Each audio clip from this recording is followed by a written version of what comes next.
Hey guys, I'm happy that you are here. My name is Betchoy, and for our video today guys, ay meron lang akong i-share sa inyo na quick repotting with one of our philodendron. Meron ako ipapakita sa inyo ng mga nagsisigandahan natin at ating mga premium na mga philodendrons.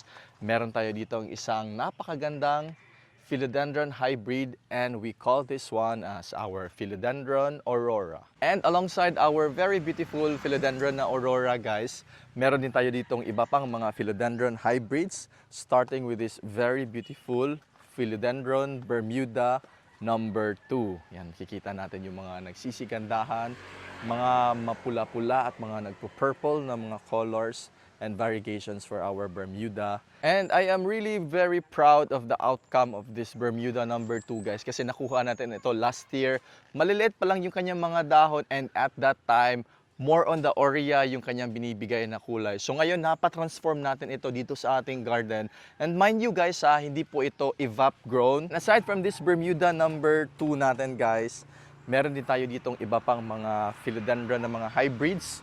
So this is our philodendron Florida bronze naman, which is a crossbreed ng ating Black Cardinal and the Florida Beauty. And i-emphasize ko lang guys, this is the new generation na variegated Florida bronze. And you would see here na yung kanyang kulay ay very much alive pa din dun sa ating mga old leaves. Yung nauna kasi na lumabas na Florida bronze na variegated, parang mint type lang yung kanyang color, lumalabas siya na ganito sa mga newly unfurled leaves. Pero later on, magiging mint green or mint white yung kanyang color. So ito talaga, long-lasting yung mga variegations natin dito. And it's very amazing kasi multicolor din, multi-shades yung nabibigay na color ng ating Florida bronze. Take a look at that very dark green portion ng ating dahon. Nagko-contrast talaga with the variegations natin dito. And aside from the Florida bronze natin na variegated, ito naman yung ating Philodendron Bermuda Tone number 1. So kanina nag-feature tayo ng Bermuda number 2. This is the number 1 naman, and yung main difference talaga nila guys ay yung shade ng kanyang mga colors na binibigay. This one is more on the dark side naman, and in terms of the texture of the leaves, mas makapal yung ating Bermuda number 1 compared with the Bermuda number 2. And if you ask me about the rarity versus 1 and the 2 na mga Bermudas natin, both of them are actually very rare guys. So focus tayo dito sa ating Bermuda number 1. Meron tayong nakita mga Bermuda number 1 sa Thailand trip natin last time, but it was very expensive, as in very expensive guys. With just 3 leaves, it was priced at 150,000 Thai baht. So that's equivalent to 300,000 pesos. Yung ating Bermuda number 2 naman, on the other hand, ay wala tayong nakitang nagbebenta ng Bermuda number 2 during our Thailand trip. So, I think mas rare talaga yung ating Bermuda number 2 as compared with the Bermuda number 1. And balik tayo dito sa ating Bermuda number 1 guys na na-mention ko kanina, 150,000 Thai baht, 3 leaves. Yung size ng leaves nun guys, anliliit pa, as in sobrang liit pa nung size ng Bermuda number 1 na yon as compared with the one that we have here sa ating garden. Yan, tignan nyo kung gaano kaganda yung kanyang mga colors na binibigay. Multicolor, ang ganda pa ng kanyang contrast ng dark shade and the bright color natin dito. I also failed to mention earlier guys on how rare this Florida bronze natin na multicolor is. During our last trip sa Thailand, we have seen one pot.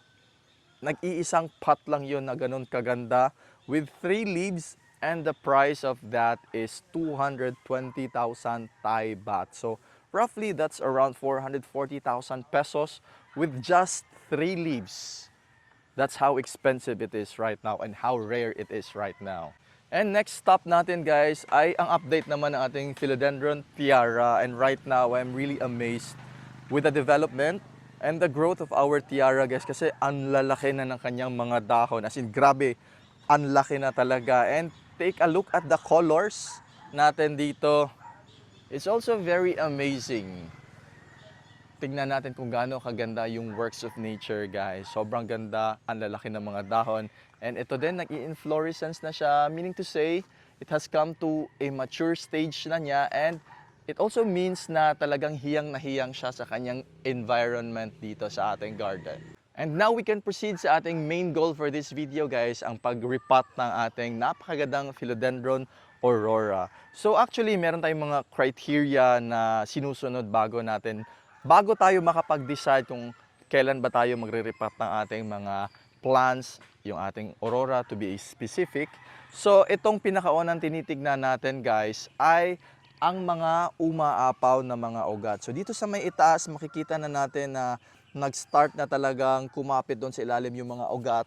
And meron din dito mga aerial roots. And aside from that, ito talaga yung tinitignan natin guys. Yung mga ugat din sa ilalim ay nag-start ng lumabas. So I want you to take a closer look and a careful examination dito guys. These are our old leaves, yung mga malalaking dahon na ito na nasa may ilalim na portion.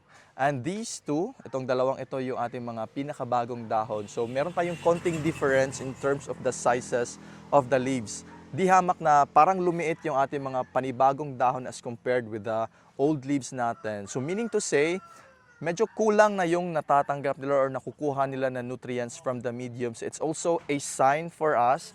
Nagbibigay na siya ng sign na dapat i-upsize na natin yung ating medium, yung ating pot for this Philodendron aurora natin.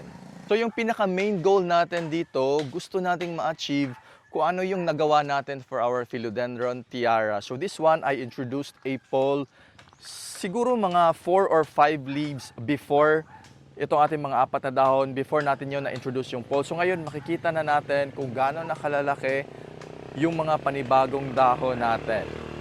So that's the power of adding a pole for our philodendrons. Ano ba yung mga kakailanganin natin ng mga gamit for our repotting? So number 1 guys, ay yung ating upsize na pot.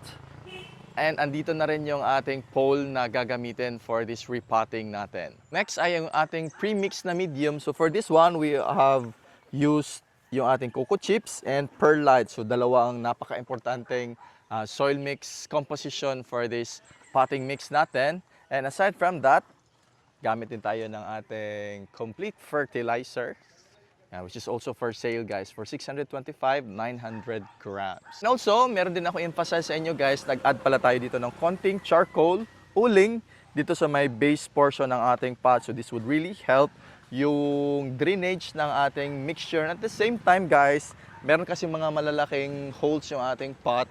At least yung mga soil mix natin or yung ating medium ay hindi siya mahuhulog ng basta-basta doon sa ilalim. So mag-start na tayo.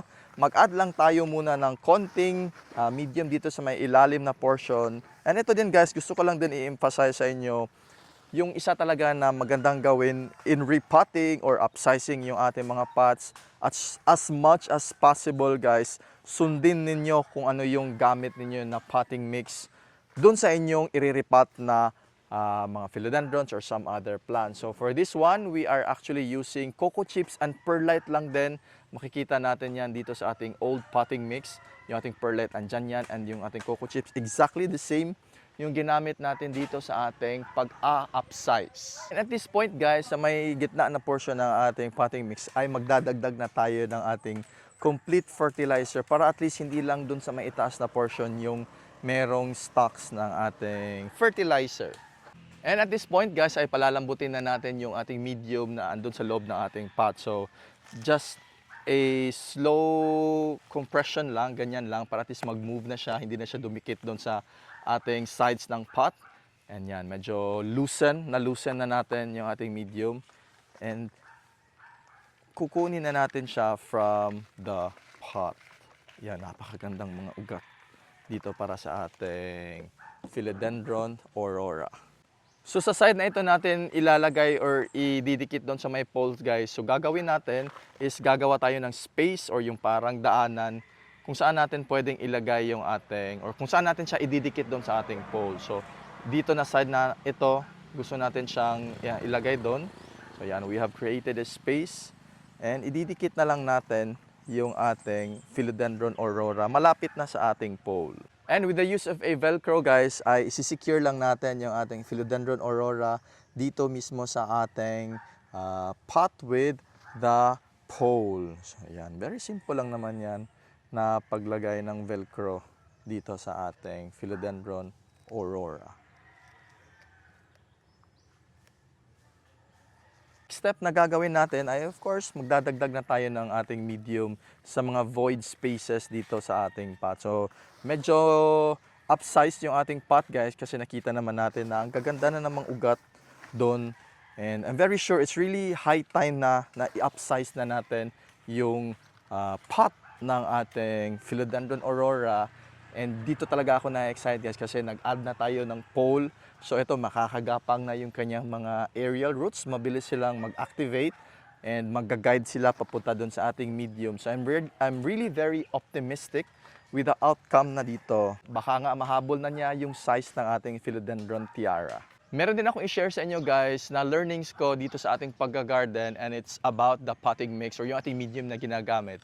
So one thing talaga na gusto kong emphasize na yung ating potting mix na ginagamit sa ating garden may not be or may be applicable or pwedeng-pwede nyong gamitin sa inyong sa sariling mga garden. Yung gusto ko lang talagang emphasize guys is dapat mag-experiment tayo kasi all of us, meron tayong iba't ibang mga growing conditions in our area. Medyo nasa mga province area tayo, so malalamig tayo dito. Napapalibutan tayo ng mga puno, so medyo cool yung environment natin. If you live in a medyo mainit na lugar, so that's a different growing condition naman. So you would be needing a different potting mix naman. So yun talaga yung gusto kong emphasize sa inyo. So it's really very important guys to be very familiar with your growing conditions and never be afraid to experiment. And for our finishing touches guys ay mag-a-add na ulit tayo ng ating complete fertilizer dito naman sa top portion ng ating medium. So that's it guys, and I hope na nag-enjoy kayo sa ating repotting video with our Philodendron aurora.